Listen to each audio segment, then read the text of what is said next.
584 marks આવે છે। મને આજે ખૂબ આનંદ થાય છે। હું આગળ 11-12 સાયન્સ કરીને ડોક્ટરની ડિગ્રી મેળવવા ઈચ્છું છું। આજે જિલ્લામાં ખતી વિદ્યાલયનો ડંકો વાગ્યો છે। આ તકે છોટાઉદેપુર જિલ્લા શિક્ષણ અધિકારી આનંદ કુમાર પરમાર સાહેબ અને તેમની ટીમે પણ સતત શાળાને માર્ગદર્શન આપ્યું છે। જે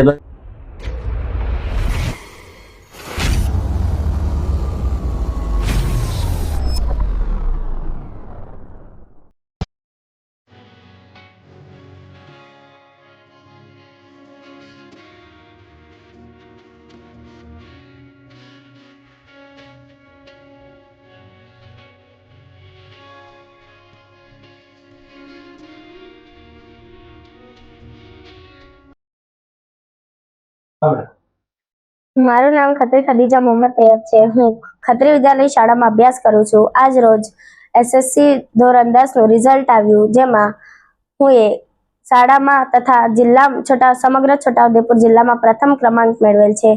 હું 587 ગુણ પ્રાપ્ત કર્યા છે અને 99.97 PR પ્રાપ્ત કર્યા છે। મારી આ સફળતાનો શ્રેય મારા માતા પિતા તથા મારા તમામ શિક્ષકોને જાય છે।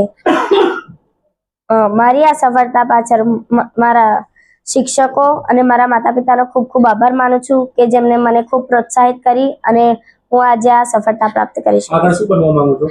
હું આગળ 11-12 સાયન્સ કરીને ડોક્ટરની ડિગ્રી મેળવવા ઈચ્છું છું। આજ રોજ ગુજરાત માધ્યમિક શિક્ષણ બોર્ડ દ્વારા ફેબ્રુઆરી 2026માં લેવાયેલ એસએસસી બોર્ડની પરીક્ષાનું પરિણામ જાહેર કરવામાં આવ્યું, જેમાં છોટાઉદેપુર જિલ્લામાં બોરી ખાતે ખતી વિદ્યાલયે જિલ્લામાં 3માંથી 2 નંબર મેળવીને શાળાનો ડંકો વગાડ્યો છે।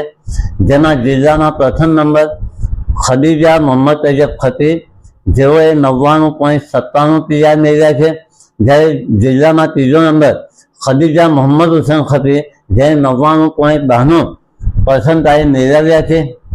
આ વિદ્યાર્થીઓની પ્રગતિ, તેમની નિયમિતતા, પ્રથમ દિવસથી તે લોકો શાળામાં નિયમિત રહ્યા છે। શિક્ષકોએ અથાગ પ્રયત્નો કર્યા છે અને વાલીઓએ પૂરતું ધ્યાન આપ્યું છે, જેના કારણે આજે જિલ્લામાં ખતી વિદ્યાલયનો ડંકો વાગ્યો છે। આ તકે છોટાઉદેપુર જિલ્લા શિક્ષણ અધિકારી આનંદ કુમાર પરમાર સાહેબ અને તેમની ટીમે પણ સતત શાળાને માર્ગદર્શન આપ્યું છે, જે બદલ તેમનો ખૂબ ખૂબ આભાર વ્યક્ત કરું છું।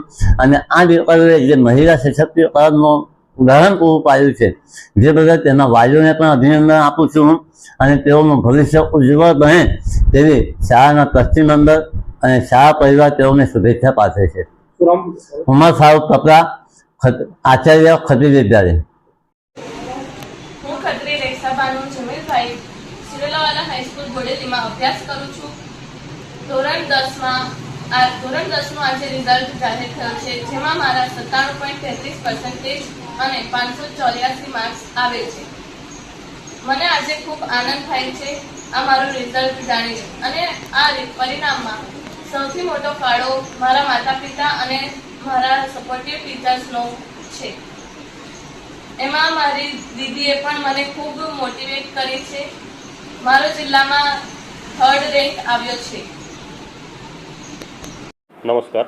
ગુજરાત માધ્યમિક અને ઉચ્ચતર માધ્યમિક શિક્ષણ બોર્ડ ગાંધીનગર આયોજિત ધોરણ 10ની ફેબ્રુઆરી-માર્ચ 2026ની જાહેર પરીક્ષાઓના પરિણામો આજરોજ જાહેર કરવામાં આવેલા છે। સદર પરિણામોની અંદર છોટાઉદેપુર જિલ્લાની અંદર ધોરણ 10ની અંદર કુલ 17 કેન્દ્રો ઉપર પરીક્ષાનું આયોજન કરવામાં આવેલું હતું। છોટાઉદેપુર જિલ્લાની અંદર ધોરણ 10ની અંદર કુલ 10,890 વિદ્યાર્થીઓ પરીક્ષાની અંદર ઉપસ્થિત થયેલ હતા। તે પૈકીના 8,976 વિદ્યાર્થીઓ ઉત્તીર્ણ થયેલ છે અને જિલ્લાનું પરિણામ છે 82.42% ધોરણ 10નું નોંધાયેલું છે। જિલ્લામાં સૌથી વધુ પરિણામ ધરાવતું કેન્દ્ર છે પાવી જેતપુર, જેનું પરિણામ છે 94.34%। અત્રેના જિલ્લાની અંદર A1 ગ્રેડ મેળવનાર કુલ 91 વિદ્યાર્થીઓ છે। અત્રેના જિલ્લામાં 100% પરિણામ મેળવનારી કુલ 21 શાળાઓ નોંધાયેલી છે। છોટાઉદેપુર જિલ્લાની અંદર બોર્ડના પરિણામોની અંદર ઉત્તરોત્તર સુધારો નોંધાય તે માટે શિક્ષા સંકલ્પ નામનું સાહિત્ય જિલ્લાના તજજ્ઞ શિક્ષકો દ્વારા તૈયાર કરવામાં આવ્યું હતું। એ સાહિત્યના કારણે જે અભ્યાસમાં પાછળ રહેતા વિદ્યાર્થીઓ હતા એમને વિશેષપણે લાભ થયેલો હતો। વધુમાં અમારી નિરીક્ષણ ટીમ છે, નિરીક્ષણ ટીમ દ્વારા પણ પરિણામ સુધારણા માટે કરીને વિદ્યાર્થીઓ દ્વારા 5 પ્રશ્નપત્રો છે એ સોલ્વ કરાવવામાં આવેલા હતા શાળાઓ દ્વારા। તે ઉપરાંત તાલીમોનું પણ QDS કક્ષાએ, QDC કક્ષાએ, SVS કક્ષાએ આયોજન કરવામાં આવેલું હતું અને જે અભ્યાસમાં પાછળ રહેતા વિદ્યાર્થીઓ છે એમનો વાલી સંપર્ક કરી અને આગળ વિદ્યાર્થીઓ આવે પરિણામ સારું મેળવે એના માટે પણ પ્રયત્નો કરવામાં આવેલા હતા.